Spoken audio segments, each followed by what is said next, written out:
పాపం చేసిన వారికి ఒక జీతం వస్తుందంట. దేవుని వాక్యం సెలవిస్తుంది. ఉద్యోగం చేసే ప్రతి ఒక్కరికి నెలాఖరులో లేకపోతే నెల మొదటి తారీఖున ఎలా జీతం ఇస్తారో పాపానికి కూడా జీతం ఉంది. చేసిన పనులకు తప్పకుండా శిక్ష ఉంది. పాపానికి జీతము మరణము అని వాక్యం సెలవిస్తుంది. The wages of sin is death.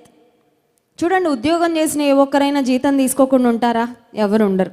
జీతం ఇచ్చే రోజు కొరకు ఎదురు చూస్తారు కదండి. నాకు ఎప్పుడు శాలరీ డే ఎప్పుడు వస్తుందా, జీతం చేతిలోకి ఎప్పుడు వస్తుందా అని. నెలంతా కష్టపడేది ఆ జీతం కొరకే కాబట్టి జీతం కొరకు ఎదురు చూస్తాం. పాపానికి జీతం మరణం. ఈ జీతం నాకు వద్దండి, తప్పులైతే చేస్తాను కానీ తప్పులకు తగిన శిక్ష మాత్రం నాకు వద్దంటే we will not be exempted. కొన్నిసార్లు కొంతమంది అనుకుంటే తప్పించేసుకోవచ్చు అని. చీకటిలో చేయబడినదేది వెలుగులోకి రాకుండా పోదు, రహస్యమందు చేసినదేది మరుగై ఉండనేరదు అని వాక్యం సెలవిస్తుంది. సో పాపానికి జీతం వద్దనుకున్నా కావాలనుకున్నా పొందాల్సిందే. ఆదికాండంలో మనం గమనిస్తే ఫస్ట్ బ్రదర్స్ అంటే ఒక తల్లికి పుట్టిన ఇద్దరు అన్నదమ్ముళ్ళు, ఒక మాటలో చెప్పాలంటే ఈ ప్రపంచంలో ఉన్న జనరేషన్స్ అన్నిటికీ కూడా ఫస్ట్ బ్రదర్స్ అన్నమాట. కయీను, హేబేలు. హేబేలు మీద అసూయతో కయీను పగపట్టి కయీను చంపేస్తాడు, నరహత్య చేస్తాడు తమ్ముణ్ణి. ఆ తర్వాత అనుకుంటాడు దేవునికి కనపడకుండా పారిపోదాం, ఐ విల్ ఎస్కేప్.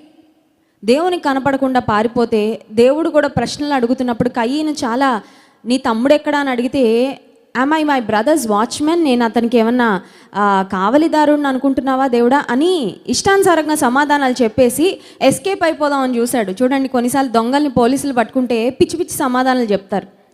పిచ్చి పిచ్చి సమాధానాలు లేకపోతే లింక్ అవ్వని కనెక్ట్ అవ్వని సమాధానాలు చెప్పినంత మాత్రాన వారిని వదిలేస్తారా? వారి తప్పు బయటపడకుండా ఉంటుందా?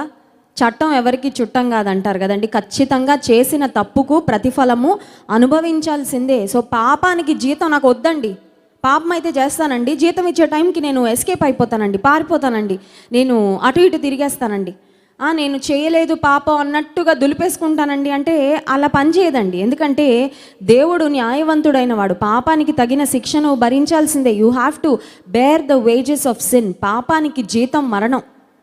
అయితే దేవుడు క్రీస్తులోకి ఎవరు వస్తారో, యేసుక్రీస్తు ప్రభువుని ఎవరు అంగీకరిస్తారో, ఈ పాపానికి జీతమైన మరణం, మరణం అంటే నిత్య మరణం. ఇది శారీరక మరణాన్ని గురించి మాట్లాడడం లేదు. శారీరక మరణం అందరికీ వస్తుంది. ఏదో ఒక రోజు ప్రతి ఒక్కరూ మరణించాల్సిందే. పుట్టుట గిట్టుట కొరకే అంటారు, పుట్టినవారు గిట్టక తప్పదు. సో వన్ డే అందరం మరణం అనే దాన్ని రుచి చూడాలి. కానీ దేవుని వాక్యం సెలవిస్తుంది ఆ మరణం భౌతిక సంబంధమైన మరణం, శారీరకమైన మరణం కాదు, కానీ ఆత్మ సంబంధమైన మరణం. మనిషి బయటకు ఇలా మనం కనబడుతున్నాం కానీ ఈ శరీరం కంటే మనిషి లోపల ఒకటి ఉంది, అది ఇంకా విలువైనది. అదేంటంటే ఆత్మ. Man has a spirit. మనిషిలో దేవుడు ఆత్మని పెట్టాడు. ఈ శరీరం కుళ్ళిపోద్దేమో, కృషించిపోద్దేమో, ఈ శరీరానికి వ్యాధులు ఉంటాయేమో, వేదనలు ఉంటాయేమో, కానీ ఆ లోపల ఉన్న ఆత్మ మాత్రం నిత్యం జీవిస్తుంది. సో ఈ లోకంలో పాపం చేస్తూ దేవునికి దూరంగా బ్రతుకుతూ దేవుడు నాకు అవసరం లేదండి, దేవుడిచ్చే రక్షణ నాకు అక్కర్లేదండి, నా జీవితం నా ఇష్టం అండి అని బ్రతికేవారు పాపానికి జీతమైన మరణం. మరణం అంటే ఏంటంటే దేవుని వాక్యం చెప్తుంది రెండవ మరణము అని వాక్యంలో ఉంది. మీకు తెలుసా అండి, 2 మరణాలు ఉంటాయంట ప్రతి మనిషికి. ఒక మరణం ఏమో భౌతిక మరణం, ఈ దేహానికి వచ్చే మరణం. రెండవది ఆత్మీయమైన మరణం. ఆ రెండవ మరణం ఏంటంటే ఇక్కడ చనిపోయిన తర్వాత యేసు ప్రభుకి దూరంగా బ్రతికిన వారందరూ నిత్య నరకాగ్నిలో యుగ యుగాలు కాల్తారు. దాన్ని రెండవ మరణము అంటారు, సెకండ్ డెత్ అంటారు. ఇప్పుడు మనం చదువుకున్న వాక్య భాగం రోమాపత్రిక 8వ అధ్యాయం 1వ వచనంలో, కాబట్టి ఇప్పుడు క్రీస్తు యేసునందున్న వారికి ఏ శిక్షా విధియు లేదు అంటే అర్థం ఏంటంటే పాపము వలన వచ్చే మరణము అంటే నిత్య నరకాగ్ని. రెండవ మరణము నుండి క్రీస్తు ప్రభులోకి ఎవరు వస్తారో వారిని దేవుడు తప్పిస్తాడు. హల్లెలూయా. సో మనకు ఒక మరణమే ఉంటుంది, 2 మరణాలు ఉండవు. ఎప్పుడంటే మనము క్రీస్తు ప్రభువులో ఉంటే, క్రీస్తు ప్రభువును మనం అంగీకరిస్తే, యేసుక్రీస్తు ప్రభువును మన రక్షకునిగా స్వీకరిస్తే. ఆ తర్వాత ఇంకా కొన్ని ప్రాముఖ్యమైన మాటలు ఉన్నాయి ఈ అధ్యాయంలో. రోమాపత్రిక 8వ అధ్యాయంలో రాయబడిన మాటలు ఎవరికి వర్తిస్తాయంటే క్రీస్తులో ఉన్నవారికి. ఈరోజు నేను ఒక ప్రశ్న అడగాలని ఆశిస్తున్నాను. మందిరంలో మీలో చాలామంది ఉన్నారు, లైవ్లో చాలామంది చూస్తున్నారు. మీరు క్రీస్తులో ఉన్నారా, క్రీస్తును విడిచిపెట్టి బయట ఉన్నారా? ఒకవేళ మిమ్మల్ని మీరు ఎక్కడున్నారు అని అడిగితే కొంతమంది మేము విజయవాడలో ఉన్నాము అంటారు, మరి కొంతమంది మేము బెంగళూరులో ఉన్నామండి, మరి కొంతమంది మేము పలానా దేశం నుండి చూస్తున్నామండి అని మీ ప్రాంతం గురించి చెప్తారేమో. ఇక్కడ ఉన్న వారందరూ మందిరంలోనే ఉన్నాం కదండి, మీకు కనబడుతున్నాం కదా, మళ్ళీ మీకు స్పెషల్గా చెప్పాలా మేము ఇక్కడే ఉన్నాము అని అంటారు. కానీ నేను అడుగుతున్న ప్రశ్న ఏంటంటే, మీరు ఎక్కడ ఉన్నారు అంటే ఈ దేహం ఎక్కడుందని అడగట్లేదు, ఆత్మీయంగా మీరు ఎక్కడున్నారు? మీరు దేవునిలో ఉన్నారా, లేకపోతే లోకంలో బ్రతుకుతున్నాం కాబట్టి ఇక నాకు దేవుడితో సంబంధం లేదండి, దేవుడు అవసరం లేదండి అని దేవునికి దూరంగా బ్రతుకుతున్నారా? క్రీస్తు ప్రభువులో ఉంటే చాలా ప్రత్యేకమైన ప్రివిలేజెస్ ఉన్నాయండి. చాలామంది అనుకుంటారు యేసు ప్రభువులోకి రావాలంటే మనం మరి కొంచెం కఠినమైన విధానాలు పాటించాలి, సినిమాలు చూడకూడదంట, ఆ తర్వాత చెడు స్నేహాలు చేయకూడదంట, తాగకూడదంట, డ్రగ్స్ తీసుకోకూడదంట, లేకపోతే వ్యభిచార సంబంధమైన నిలయాలకు వెళ్ళకూడదంట, 2వ సెటప్లు 3వ సెటప్లు ఉండకూడదంట.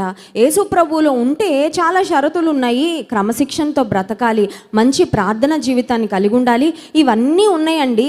ఇవన్నీ చేయడం అంత ఈజీ కాదు, ఎందుకంటే విచ్చలవిడిగా బ్రతకడం ఈజీ, అబద్ధాలు చెప్పడం ఈజీ, నీతిగా బ్రతకడం కష్టం. మోసం చేయడం ఈజీ, మోసం చేయకుండా యథార్థవంతులుగా ఈ లోకంలో బ్రతకడం కష్టం. పాపంలో పడిపోవడం ఈజీ, తాగేయడం ఈజీ, కానీ పరిశుద్ధంగా జీవించడం, నీ విలువలు నువ్వు కాపాడుకోవడం, దేవునికి మహిమకరంగా బ్రతకడం కష్టం. ఇంత కష్టపడి నేను దేవునిలో ఉంటే నాకేమన్నా ప్రతిఫలం ఉంటుందా అంటే, నీవు ఎంత కష్టపడి దేవునిలో ఉండడానికి ప్రయత్నం చేస్తావో ఆ కష్టం పక్కన పెడితే, దేవునిలో నీవు ఉన్నందుకు ఆయన ఇచ్చే ఆశీర్వాదాలు మాత్రం అవి డబ్బుతో కొనలేని, వెల కట్టలేనంత విలువైన ఆశీర్వాదాలు. హల్లెలూయా. నేను కొలరాడో అనే స్టేట్లో ఉద్యోగం చేస్తున్న సమయంలో అక్కడ కొన్ని ప్రాంతాలు ఉండేవండి, అక్కడ రాకీ మౌంటైన్స్ అంటారు, అంటే కొండల ప్రాంతాలు చాలా అందంగా ఉండేవి. ఒకసారి మేము ఏం చేసామంటే ఫ్రెండ్స్ అందరం శనివారం ఉదయకాల సమయంలో బయలుదేరి రాకీ మౌంటైన్స్ ఎక్కడానికి వెళ్ళాం అనమాట. రాకీ మౌంటైన్స్ ఎక్కడానికి మనకి మంచి షూస్ ఉండాలి, స్పోర్ట్స్ షూ ఉండాలి, మామూలు చెప్పులు హీల్స్ అలాంటివి వేసుకుంటే అసలు ఎక్కలేం. సో స్పోర్ట్స్ షూ వేసుకొని, ఆ తర్వాత తగినట్లుగా డ్రెస్అప్ అయ్యి, ఆ తర్వాత ఒక బ్యాక్ ప్యాక్ పెట్టుకొని, ఆ బ్యాక్ ప్యాక్లో వాటర్ బాటిల్స్, ఆ తర్వాత నట్స్ ఇవన్నీ పెట్టుకొని, కొంచెం బలంగా ఉండే ఆహారం ఏదైతే మనకి మధ్యలో ఆకలేస్తే ఆ తర్వాత అలసిపోయినప్పుడు ఉపయోగపడుతుందో అవన్నీ పెట్టుకొని అలా అలా అలా అలా కష్టపడి పైకి వెళ్ళాం. ఆ కొండ ఎక్కుతున్న సమయంలో మధ్యలో అనిపించేది ఇంత అవసరమా అనిపించేది, కాళ్ళు లాగేసేవి, మళ్ళీ వెనక్కి వెళ్ళిపోతే బాగుండలే ఇంకేం ఎక్కుతాం, అంత పైకి ఎక్కాలా అని అనిపించేది. కానీ ఒక్కసారి ఆ మౌంటైన్ టాప్కి రీచ్ అయిన తర్వాత, ఆ కొండ చివరికి వెళ్ళిన తర్వాత ఆ చుట్టూ ఉన్న ప్రకృతి అందాలను చూస్తే ఆ పడిన కష్టం అంతా మర్చిపోయాం అనమాట. It is worth the climb అనిపించింది. అక్కడికి వెళ్ళిన తర్వాత కంటికి కనబడే దృశ్యాలు ఎలా ఉన్నాయంటే, మనం నేషనల్ జియోగ్రఫిక్ ఛానల్లో చూసేటట్లు, క్యాలెండర్స్లో చూసేటట్లు అలా ఉన్నాయన్నమాట ప్రకృతి దృశ్యాలు. అవన్నీ చూశాక అసలు ఈ కష్టానికంటే ఎక్కువ ప్రతిఫలమే వచ్చింది ఇక్కడ ఎక్కినందుకు అనిపించింది. విశ్వాస జీవితం అనేది it's like climbing the mountain. దేవుడు ఉన్నతుడండి, దిగిపోవడం కాదు. విశ్వాస జీవితంలో ఎదగడం అంటే ఒక గోతిలో పడిపోవడం లాంటిది కాదు. లోకంలో ఇన్వాల్వ్ అయిపోవడం, లోకంతో కలిసిపోవడం, లోకంతో మిళితం అయిపోవడం, లోకంలో ఉన్న పద్ధతుల ప్రకారం, లోక పోకళ్ళ ప్రకారం, ట్రెండ్ ప్రకారం ఫాలో అయిపోవడం, లోకంలో అందరూ మోసం చేస్తున్నారు కాబట్టి నేను మోసం చేస్తాను, లోకంలో అందరూ ఇలా బ్రతుకుతున్నారు కాబట్టి నేను ఇలా బ్రతుకుతాను, నువ్వు బ్రతికావంటే అది నువ్వు ఒక గోతిలోకి దిగిపోయినట్లు. కానీ ఆత్మీయ జీవితంలో నువ్వు దేవునిలాగా అవుతున్నావంటే, వాక్యాన్ని నేర్చుకుంటున్నావంటే, వాక్యాన్ని పాటిస్తున్నావంటే నువ్వు ఒక కొండ ఎక్కుతున్నట్టే. కొండ ఎక్కడం అంత ఈజీ కాదండి, ఇట్స్ నాట్ ఈజీ, కాళ్ళు లాగుతాయి. కొన్నిసార్లు కింద ఉన్న వాళ్ళని చూసి అనిపిస్తుంది ఇంత కష్టం మనకు అవసరమా, అక్కడ కింద ఉండిపోతే అయిపోద్ది కదా అనిపిస్తుంది. కొన్నిసార్లు చుట్టూ ఉన్నవారు కూడా నీకు కిందకి లాగాలని చూస్తూ ఉంటారు, ఎందుకు ఎక్కుతావు, అంత అవసరమా నీకు, అంత పరిశుద్ధత అవసరమా, ఎవరైనా ఉన్నారు అంత పరిశుద్ధంగా అంటారు కొంతమంది. తెలుసా అండి మీకు, పరిశుద్ధంగా బ్రతకని వారు, పరిశుద్ధత విలువ తెలియని వారు, దైవికమైన జీవితం, ఆత్మీయ జీవితం యొక్క ఔన్నత్యాన్ని తెలియని వారు అంటారు అంత ప్రార్థన అవసరమా, ఏమొచ్చేస్తుంది అంత ప్రార్థన చేసేస్తే అంటే. దేవుని విలువ తెలియని వారు నిన్ను నిరుత్సాహపరచాలని, కృంగదిగాలని చాలాసార్లు ప్రయత్నం చేస్తూ ఉంటారు. కానీ విశ్వాస జీవితంలో ఒక్కొక్క మెట్టు నువ్వు ఎక్కుతుంటే, ఆత్మీయంగా దేవుడు నిన్ను ఉన్నతమైన శిఖరానికి తీసుకువెళ్ళిన తర్వాత ఆయన నీకిచ్చే శ్రేష్టమైన ఆశీర్వాదాల ముందు నువ్వు పడిన కష్టం ఎన్నదగినది కాదు అని నీకు అనిపిస్తుంది. హల్లెలూయా. యూ విల్ అండర్స్టాండ్, నేను పడిన కష్టం చాలా తక్కువ అండి, దేవుడు నాకు ఇచ్చిన ప్రతిఫలము ఎదుట నేను చేసిన ప్రార్థనల కంటే దేవుడు నాకు ప్రార్థనలకు ఇచ్చిన జవాబు చాలా గొప్పగా ఉంది. ఇంకా ప్రార్థన చేస్తుంటే ఎంత బాగుండేదో, ఇంకా ప్రయాసపడి ఉంటే ఎంత బాగుండేదో, ఇంకా దేవుని కొరకు ఇచ్చుంటే ఎంత బాగుండేదో. మన సంఘంలో ఒక సహోదరి, దేవుడు తనకి 2 కుమార్తెలను ఇచ్చారండి. ఆమె యొక్క భర్త గారు ఆ సహోదరు ఉద్యోగం ఏమి చేయరు. తన భర్త గారు కూడా ఒక చిన్న ఉద్యోగాన్ని చేస్తున్నారు. ఆర్థికంగా వాళ్ళకి ఎన్నో అవసరతలు ఉన్నాయి, చాలా అవసరతలు ఉన్నాయి. వారికి రావాల్సిన ధనం కూడా చాలా ఉంది. అలాంటి పరిస్థితుల్లో కుమార్తెలు 2 ఇంకా ఉద్యోగాలు రాలేదు, సెటిల్ అవ్వలేదు. వారి వివాహాల గురించి ఈమె ఎన్నో ప్రణాళికలు వేసుకోవాలి. కానీ ఒకానొక సమయంలో ఆమె దేవుని సన్నిధిలో ఒక తీర్మానం తీసుకుంది. ఆ సహోదరి ఆమె తీసుకున్న తీర్మానం ఏంటంటే, నా దగ్గర ఎవరైతే డబ్బు తీసేసుకున్నారో ఆ డబ్బు కనుక వారు తీసుకొచ్చి ఇస్తే, కొన్ని సంవత్సరాలు అయిపోయింది, ఇస్తాం అంటున్నారు, గడిపేస్తున్నారు. ఈ రోజుల్లో అలాగే ఉన్నాయి కదండి పద్ధతులు. డబ్బు తీసుకెళ్లేటప్పుడు చాలా మంచిగా మాట్లాడతారు, మళ్ళీ ఇచ్చేస్తామండి, ఈ వారంలోనే ఇచ్చేస్తామండి అంటారు. ఇంకా ఆ తర్వాత మళ్ళీ కనబడరు. ఇంకా ఆ తర్వాత డబ్బు ఇచ్చిన వాళ్ళని కన్నెర్ర చేస్తూ ఉంటారు. డబ్బు ఇచ్చి శత్రువులు అయిపోయామేమో అనిపిస్తూ ఉంటుంది కొన్నిసార్లు. సో ఆ ధనాన్ని తీసుకొని వెళ్ళిపోయిన వ్యక్తులు కొన్ని సంవత్సరాలు అలా గడిపేస్తున్నారంట. ఆమె దేవుని సన్నిధిలో ప్రార్థన చేసుకుందంట, ప్రభువా, నా దగ్గర ఎవరైతే ధనం తీసుకున్నారో వారు తెచ్చిస్తే నేను నీ సేవకి ఇచ్చేస్తాను అంతే. నా పిల్లల కోసం నేను దాచుకోను, నేను ఇంకా ఏ విధంగా కూడా ఖర్చు పెట్టను. ఆ ధనం నాకు రావాల్సిన ధనం వస్తే నీ సేవకి ఇచ్చేస్తాను. అయితే ఆశ్చర్యరీతిగా కొన్ని సంవత్సరాల నుండి ఇస్తామని గడుపుతున్న వాళ్ళు దేవుని కొరకు ఇస్తాను అని ఎప్పుడైతే తీర్మానం చేసుకున్నారో వెంటనే వాళ్ళే ఫోన్ చేసి, అమ్మ మీ డబ్బులు మేము తీసుకొచ్చి ఇచ్చేస్తున్నాము అని తెచ్చి చేతిలో పెట్టారంటండి. ఇప్పుడు ఒక టెస్ట్ అండి. ఎందుకంటే చేతిలోకి డబ్బులు రానంత వరకు వాగ్దానాలు చేయడం బాగానే ఉంటుంది కదండి. మనకి కష్టం తీరేదాకా పెద్ద పెద్ద వాగ్దానాలు చేసేస్తాం. ఈ కష్టం తీరగానే అది చేసేస్తానయ్యా, ఇది చేసేస్తానయ్యా అని పెద్ద పెద్ద వాగ్దానాలు చేస్తాం. కష్టం తీరగానే ఇప్పుడు దేవునితో చేసిన వాగ్దానాన్ని నెరవేర్చాలి అనే ఒక పరీక్ష. ఇప్పుడు ఆమె చేతిలోకి ధనం వచ్చేసింది. ఆమె అనుకుంది, నేను చేసుకున్న దేవునితో నేను ఇచ్చిన మాట మాత్రం నేను నిలబెట్టుకుంటానని ఆ ధనాన్ని తీసుకొచ్చి దైవజనుల చేతిలో పెట్టారు. దైవజనుల చేతిలో పెట్టి, దైవజనుడ ప్రార్థన చేయండి, నా బిడ్డలను నా కుటుంబాన్ని దేవుడు ఆశీర్వదించాలని ప్రార్థన చేయండి. ఎందుకంటే ఆయన ఆశీర్వాదానికి సరిపోల్చదగిన ధనం ఏది ఈ లోకంలో లేదు. Nothing is comparable to God's blessings. దేవుని ఆశీర్వాదాల కంటే ఇవేం పెద్ద ఎక్కువ కాదయ్యా, ఇది సేవలో వాడండి అని ఇస్తే దైవజనులు అన్నారు, అమ్మ మీకు చాలా అవసరతలు ఉంటాయి, మీకు 2 అమ్మాయిలు ఉన్నారు, వారికి పెళ్ళిళ్ళు అవ్వాలి, అందుకని ఈ ధనాన్ని మీరు ఉంచుకోండి, పర్వాలేదు, కొంత ఇవ్వండి సరిపోద్దంటే, లేదయ్యా నేను మొత్తం ఇస్తానని వాగ్దానం చేసుకున్నాను, నేను ఈ కానుకను ఇస్తున్నాను. నిజానికి మాకు తెలుసండి వారికి ఉన్న పరిస్థితికి, వారికి ఉన్న స్థితిగతులకి అది చాలా పెద్ద కానుకే. తీసుకొచ్చి ఇచ్చిన తర్వాత దైవజనులు ప్రార్థన చేశారు. సంవత్సరం తిరగక ముందే వారి కుమార్తెకు కట్నం లేకుండా అద్భుతమైన సంబంధాన్ని దేవుడిచ్చాడు. హల్లెలూయా. ఇంకొకరికైతే ఎన్ని లక్షలు పోయాల్సి వచ్చేదో నాకు తెలియదు, కానీ బంగారంలాగా ఈ అమ్మాయిని చక్కగా సంతోషంతో స్వీకరించిన దైవిక కుటుంబంలోని కుమార్తెను దేవుడు తీసుకొని వెళ్ళాడు. ఎందుకు ఈ మాట చెప్తున్నానంటే, నువ్వు చేసేవి చిన్నదవ్వచ్చు పెద్దదవ్వచ్చు, నువ్వు చేస్తున్నది రాజుకి కాబట్టి దేవుడు నీకు ఒక రాజు స్థాయిలో ప్రతిఫలం ఇస్తాడు. హల్లెలూయా. నీ స్థాయి, నీ స్థితిగతులు ఎలా అయినా ఉండొచ్చు. అయ్యా నాకు శక్తి లేదయ్యా, కానీ ఉన్న కొంచెం శక్తిని నీ కొరకు వాడాలనుకుంటున్నా. ప్రభా నాకు నీ కొరకు ఇంకా సమయాన్ని గడపాలని ఉంది, కానీ నాకున్న కొంచెం సమయం నీ కొరకు వెచ్చిస్తుంది. నువ్వేం చేసినా దేవుని కొరకు, ఆయన సన్నిధిలో సమయం గడిపినా, ఆయన సన్నిధిలో మోకాళ్ళ ప్రార్థన చేసినా, ఆయనకి నువ్వు ఇచ్చినా, నీ పిల్లలను దేవుని కొరకు పెంచినా, నువ్వేం చేసినప్పటికీ దేవుడు దానికి తగిన ప్రతిఫలం నీకు అనుగ్రహిస్తాడు. హల్లెలూయా. క్రీస్తు యేసు నందు, ఇందాక నేను చదివిన మాట, కాబట్టి ఇప్పుడు క్రీస్తు యేసు నందు ఉన్న వారికి ఏ శిక్షా విధి లేదు. Let me tell you one more thing.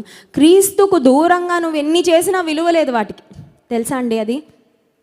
దేవునికి దూరంగా బ్రతుకుతూ ఈ లోకంలో చాలామంది దాన ధర్మాలు, పుణ్యకార్యాలు, తపజపాలు, వ్రతాలు ఏవేవో చేస్తూ ఉంటారు. అవేవి దేవుడు లెక్కలోకి తీసుకోరు.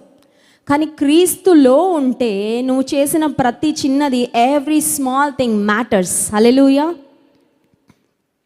ఒరిస్సా ప్రాంతంలో ఒక కుటుంబం ఉన్నారండి, దేవుని నమ్ముకున్న కుటుంబం, అన్యుల్లో నుండి. వారికి దేవుడు ఒక కుమారుణ్ణి, ఒక కుమార్తెనిస్తే, ఆ తల్లి దేవుని సన్నిధిలో ప్రార్థన చేస్తుంటే దేవుడు ఆమెకి నడిపించారంట. నీ కొడుకు నీ దగ్గర ఉంటే పాడైపోతాడేమో, దేవుని మందిరంలో ఉంటే నీ కొడుకు బాగుపడతాడు, ఆశీర్వదించబడతారంటే వారు మంచి వ్యాపారం చేసుకుంటున్న ఒక మంచి కుటుంబం అండి. వాళ్ళ బాబుని ఇక్కడికి పంపించాల్సినంత పరిస్థితి ఏమీ కాదు. చక్కగా వారు పెంచుకోగలరు, మంచిగా వారి వ్యాపారంలో తర్వాత తండ్రికి చేదోడు వాదోడుగా కుమారుణ్ణి పెట్టుకోగలరు. కానీ ఆ తల్లికి దేవుడు ప్రేరేపణిస్తే ఆ బాబుని తెచ్చి మన వెస్లీ బాయ్స్లో వదిలేశారు. మేము చెప్పాం, వెస్లీ బాయ్స్కి మంచాలు ఉన్నాయి, పరుపులు ఉన్నాయి, కానీ మీ ఇంట్లో ఉన్నట్టు డబుల్ కాట్ మంచాలు అయితే ఉండవు. మంచి ఇంగ్లీష్ మీడియం స్కూల్లో నేను చదివిస్తున్నాం, కానీ ఇంట్లో మీరు చూసుకున్నట్టుగా పర్ఫెక్ట్గా ఉండకపోవచ్చు. మేము చేయగలిగిన బెస్ట్ అయితే మేము చేస్తున్నామంటే ఆ తల్లి చెప్పిన మాట, నా కొడుకు నా దగ్గర ఉంటే పాడైపోతాడేమో, మందిరంలో ఉంటే ఆ బిడ్డ దేవుళ్ళో ఎదుగుతాడన్నా, ఈ బిడ్డను వెస్లీ బాయ్స్తో కలిపి పెంచండి, నా కుమారుడు దేవుని చేతిలో ఒక సాధనంగా వాడబడితే నాకు అదే చాలని. హల్లెలూయా. ఆ కుమారుణ్ణి పోయిన వారం తెచ్చి వదిలిపెట్టి వెళ్తున్న సమయంలో ఆ తల్లి కళ్ళ నిండా నీళ్లు ఉన్నాయి. ఎందుకంటే నేను అర్థం చేసుకోగలను, ఒక తల్లి కొడుకుని మందిరంలో వదిలిపెట్టి వెళ్ళాలంటే ఆ తల్లి మనసులో బాధ, క్రీస్తులో ఉన్నందుచేత క్రీస్తు కొరకు ఉపయోగపడేలా తన బిడ్డలను మార్చాలి, మలచాలి అనే ఒక తీర్మానము. ఎందుకు ఈ మాట చెప్తున్నానంటే, నీవు క్రీస్తులో ఉంటే ఆయనే నిన్ను అనుక్షణము నడిపిస్తాడు. నీవు వేసే అడుగులు కూడా దైవ చిత్తానుసారంగా ఉండినట్లు దేవుడు సహాయం చేస్తారు. రోమాపత్రిక 8వ అధ్యాయంలో 9వ వచనం చూడండి. దేవుని ఆత్మ మీలో నివసించుచున్న ఎడల మీరు ఆత్మ స్వభావము గలవారే కానీ శరీర స్వభావము కలవారు కారు. ఎవడైనను క్రీస్తు ఆత్మ లేనివాడైతే వాడు ఆయన వాడు కాడు. దేవుని ఆత్మ మీలో నివసిస్తుంటే మీ స్వభావం మారిపోద్దంట. ఒక ప్రశ్న అడగాలని ఆశిస్తున్నాను. దేవునిలో నేను ఉన్నాను అని చెప్పుకుంటున్నాం కదండి, రక్షణ పొందానండి, 2005వ సంవత్సరంలో రక్షణ పొందానండి, 2010వ సంవత్సరంలో రక్షణ పొందానండి. మనందరికీ ఒక డేట్ ఉంది, నేను పలానా తేదీన, పలానా రోజున, పలానా సంవత్సరము రక్షణ పొందాను, ఇప్పుడు క్రీస్తులోకి వచ్చాను, దేవునిలో ఉన్నాను. ఏ ఊరిలో ఉన్నా, ఏ ప్రాంతంలో ఉన్నా, ఏ రాష్ట్రంలో ఉన్నా ఆత్మ సంబంధంగా అయితే దేవునిలోకి వచ్చాను అని చెప్తున్నాం, కరెక్టే. ఇప్పుడు దేవునిలోకి వచ్చిన తర్వాత మనము దేవునిలో ఉన్నాము అనడానికి ఒక ప్రూఫ్ కనబడాలంట, ఒక సూచన. బయట వాళ్ళకి నువ్వు దేవుళ్ళో ఉన్నావని ఎలా తెలుస్తుంది? నీ ప్రవర్తన, నీ స్వభావములో మార్పు రావాలి. ఆ స్వభావం ఏంటో చూడండి. దేవుని ఆత్మ, 9వ వచనం, దేవుని ఆత్మ మీలో నివసించి ఉన్న ఎడల మీరు ఆత్మ స్వభావము కలవారే కానీ శరీర స్వభావము గలవారు కారు. సో ఇప్పుడు మనం వేసుకోవాల్సిన ప్రశ్న ఏంటంటే, ఆత్మ స్వభావం కలిగి బ్రతుకుతున్నామా, శరీర స్వభావంతో బ్రతుకుతున్నామా? శరీర స్వభావం ఏంటో తెలుసా అండి? కోపం, ద్వేషం, అసూయ, స్వార్థం, నా గురించి నేను ఆలోచించుకోవడం, మోసపూరితమైన మనసు, ఇవన్నీ శరీర స్వభావం. ఆత్మ స్వభావం ఏంటో తెలుసా? సమాధానము, ప్రేమ, ఐక్యత, క్షమాగుణము, ఆత్మ ఫలములో ఉన్న అన్ని ఆత్మ స్వభావంలో ఉంటాయి. మరి క్రీస్తులోకి వచ్చానని మనం చెప్పుకుంటున్నాం, ఆత్మ స్వభావము మనలోకి వచ్చిందా? ఆత్మ స్వభావం మనలో ఉంది అనడానికి సూచన ఏంటంటే, నా స్వభావము, నా పాత స్వభావం మారాల. ఎందుకంటే మనం పాత స్వభావంలో ఏసై లాంటి వాళ్ళం కాదు, మనం పాప స్వభావమే మన పాత స్వభావం. Our old nature was actually sinful nature. ఇప్పుడు దేవునిలోకి వచ్చామంటే దైవికమైన స్వభావము వస్తుంది. ఒక వ్యక్తి నిజంగా దేవునిలోకి వచ్చాడంటే ఆ వ్యక్తిని గురించి తన భార్య సాక్ష్యం ఇవ్వగలగాలి. ఏమనంటే, నా భర్త మారాడు, నిజంగా మారాడు. ఏదో బాప్తిసం తీసుకొని తెల్ల షర్ట్ వేసుకొని వస్తే కాదు మారినట్టు. బాప్తిజం తీసేసుకొని ఆదివారం చేతులెత్తి ఆరాధించేస్తే నేను మారిపోయానని చెప్పడం కాదు. నీ స్వభావంలో మార్పు రావాలి. నీ స్వభావంలో మార్పు వచ్చిందా? నీ స్వభావంలో మార్పు వస్తే నీ కుటుంబ పరిస్థితుల్లో, వాతావరణంలో కూడా మార్పు వస్తుంది. హల్లెలూయా. ఇంతకు ముందున్నట్లే గొడవలు, ఇంతకు ముందున్నట్లే కేకలు, ఇంతకు ముందున్నట్లే బూతు మాటలు, ఇంతకు ముందున్నట్లే సరసోక్తులు, ఇంతకు ముందున్నట్లే సినిమాలు అన్నీ నీ ఇంట్లో వినబడుతూ అన్ని లోకానుసారమైన కార్యాలు ఉంటే ఇంకా నీలో ఆత్మ స్వభావము వచ్చినట్లు కాదు. క్రీస్తులో మనం ఉంటే మన స్వభావములో మార్పు వస్తుంది. మధ్యాహ్న కాల సమయంలో మనం పరీక్ష చేసుకోవాల్సింది ఏంటంటే, నేను ఆత్మ స్వభావము కలిగి ఉన్నానా, ఆత్మ స్వభావము కలిగి నడుచుకుంటున్నాను. ఆ తర్వాత ఇంకొక మాట కూడా ఉంది చూడండి, 11వ వచనం, మృతులలో నుండి యేసును లేపిన వాని ఆత్మ మీలో నివసించిన ఎడల మృతులలో నుండి క్రీస్తు యేసును లేపిన వాడు చావుకు లోనైన మీ శరీరములను కూడా మీలో నివసించుచున్న తన ఆత్మ ద్వారా జీవింపచే. ఒక ఆశ్చర్యకరమైన విషయం ఒకటి చెప్పాలని ఆశిస్తున్నాను. అదేంటంటే యేసు ప్రభువులో ఉన్న శక్తిని, దేవునిలో మనం ఉంటే అదే శక్తిని మనం కూడా పొందుకుంటామంట. హల్లెలూయా. అర్థమవుతుందండి మీకు? యేసయ్య ఈ లోకంలో బ్రతికినప్పుడు ఆయన దేవుని శక్తితో ఆయన ఉన్నాడు. He did wonders, he did miracles. ఆయన ఏ పాపం కూడా చేయలేదు ఈ లోకంలో బ్రతికినప్పుడు. శోధించబడ్డాడు, ఆయన శ్రమ పెట్టబడ్డాడు. అయినా దేవుని స్వభావం, ఆయన దేవుడు కాబట్టి దేవుని స్వభావాన్ని చూపించాడు ఆయన. ఇప్పుడు ఈ వచనం మనం చదువుకున్న దేవుని వాక్యంలో వ్రాయబడిన మాట ఏంటంటే, క్రీస్తు యేసును లేపినవాడు చావుకు లోనైన మీ శరీరములను కూడా మీలో నివసించుచున్న తన ఆత్మ ద్వారా జీవింపచేయును. చాలాసార్లు చాలామంది పరిశుద్ధాత్మ దేవుడు అంటే అర్థం కాదు, వాళ్ళకి లైట్ తీసుకుంటారు. పరిశుద్ధాత్ముడు అంటే ఏమోనండి, ఎలా ఉంటాడండి పరిశుద్ధాత్మ దేవుడు? యేసు ప్రభు అంటే ఓకే, యేసుక్రీస్తు ప్రభుని గురించి వాక్యంలో చదువుతున్నాం. మనలో పరిశుద్ధాత్మ దేవుడు నివసించడం అంటే ఏంటండి? మనలో పరిశుద్ధాత్మ దేవుడు నివసించడం అంటే దేవుడే నీలో ఉంటాడు. God dwells in you. So ఇప్పుడు నేను ఇక్కడ నడుస్తున్నానంటే నేను ఒక్కదాన్నే నడవట్లేదు, మీకు నేను ఒక్కదాన్నే కనబడుతున్నాను, కానీ నా లోపల దేవుడు ఉన్నాడు, నా హృదయంలో దేవుడు ఉన్నాడు. దేవుని వాక్యం సెలవిస్తుంది, మీ దేహము దేవుని ఆలయమై ఉన్నదని మీరు ఎరుగరా. మనలో ఎంతమందికి ఈ భావన వచ్చింది? నేను ఇలా నడుస్తున్నానంటే నేను దేవుని సన్నిధి నేను నాతో పాటు తీసుకొని వెళ్తున్నాను, ఆ భావన వచ్చిందా? క్రీస్తులో ఉండడం అంటే ఏంటో తెలుసా అండి? క్రీస్తు ప్రభు యొక్క సన్నిధి మన హృదయంలో పెట్టుకోవడం. అంత మాత్రమే కాదు, అనుక్షణం కూడా దేవుణ్ణి నేను మోసుకొని వెళ్తున్నాను, నా హృదయంలో మోస్తున్నాను. మరియా ఏమో యేసు ప్రభుని తన గర్భంలో మోసింది, మనమేమో యేసుని మన హృదయాల్లో మోస్తున్నాం. దేవుని శక్తి నాలో ఉంది. I have the power of God. యేసుక్రీస్తు ప్రభువును మృతులలో నుండి లేపిన దేవుని శక్తే మన లోపల కూడా నివసిస్తుందంట. ఇంకొక ఆసక్తికరమైన వచనం చూడండి దేవుని వాక్యంలో మనం గమనిద్దాం. 17వ వచనం, మనము పిల్లలమైతే వారసులము, అనగా దేవుని వారసులము, క్రీస్తుతో కూడా మహిమ పొందుటకు ఆయనతో శ్రమ పడిన ఎడల క్రీస్తు తోడి వారసులు. వారసులు అనే మాట చాలా బాగుంటుందండి. ఎందుకంటే ఎక్కువ వారసులు, వారసత్వం అనే మాట ఆస్తి కోసం ఎక్కువ వాడుతూ ఉంటారు. పోయిన వారం ఉపవాస ప్రార్థనకు హైదరాబాద్ నుంచి ఒక కుటుంబం రావడం జరిగింది. వారు ఒక సమస్య చెప్పారు, మా కొరకు ప్రార్థన చేయండి అని. ఏంటి ఆ సమస్య అంటే, భార్య భర్తలు ఇద్దరికీ ఆయనకి చాలా ఆస్తి ఉంది. వారి ఆస్తిని ఎవరో అన్యాయంగా లాగేసుకోవాలని ఆయనకు పుట్టని బిడ్డ ఆయనకు పుట్టిందని చూపిస్తూ బెదిరించడం ప్రారంభించారంట. ఎందుకంటే వారసురాలు అని చూపించేస్తే ఆస్తంతా వాళ్ళు లాక్కుపోవచ్చని. అప్పుడు నేను అడిగాను, డిఎన్ఏ పరీక్షలు చేయించమని అడగలేదా అండి మీరు? డిఎన్ఏ పరీక్షలు అనేవి ఒకటి ఉన్నాయి కదా, డిఎన్ఏ పరీక్ష చేస్తే మీరు తండ్రో కాదో తెలిసిపోద్ది కదా అంటే, అప్పుడు ఆయన అన్నారు, డిఎన్ఏ పరీక్ష చేయించమని అన్న దగ్గర నుంచి ఇంకా వాళ్ళు కనబడట్లేదంట, మాట్లాడట్లేదంట. అప్పటిదాకా బెదిరించారు, ఈ అమ్మాయి వారసురాలు, ఈ అమ్మాయి ఈయనకు పుట్టిందని ఏవో పుకార్లు పుట్టించడానికి ప్రయత్నం చేశారు. కానీ ఇంకా ఆ తర్వాత వారు భయపెట్టలేకపోయారు. వారసులు, వారసులు అనే మాట ఎక్కువ ఎక్కడ వాడతామంటే, ఇతనేనండి ఆస్తికి వారసుడు. వీళ్ళకు ఒక అమ్మాయి ఉందండి, ఈ అమ్మాయి తన తల్లి తండ్రి ఇద్దరు మంచి ఉద్యోగాలండి, గవర్నమెంట్ జాబ్లండి. ఇప్పుడు ఆస్తి అంతటికి ఈ అమ్మాయే వారసురాలు. ఇప్పుడు ఆత్మ సంబంధమైన ఆశీర్వాదాలు దేవుని దగ్గర, God has so many bountiful blessings. దేవుని దగ్గర కొరత లేని ఆశీర్వాదాలు ఉన్నాయి. ఇప్పుడు ఆశీర్వాదానికి ఎవరు వారసులు అంటే, దేవుని పిల్లలుగా ఎవరు అవుతారో వారు వారసులంట. హల్లెలూయా. ఉదయకాల సమయంలో మనం వేసుకోవాల్సిన ప్రశ్న, నేను దేవుని బిడ్డను అయ్యానా?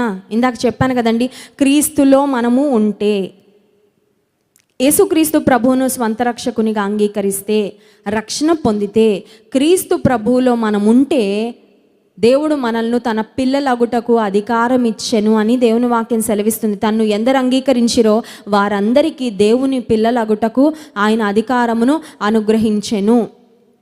ఈ లోకంలో నీకున్న మొట్టమొదటి ఐడెంటిటీ, గుర్తింపు ఏంటో తెలుసా? ఆధార్ కార్డు కాదు, మన గుర్తింపు కార్డు.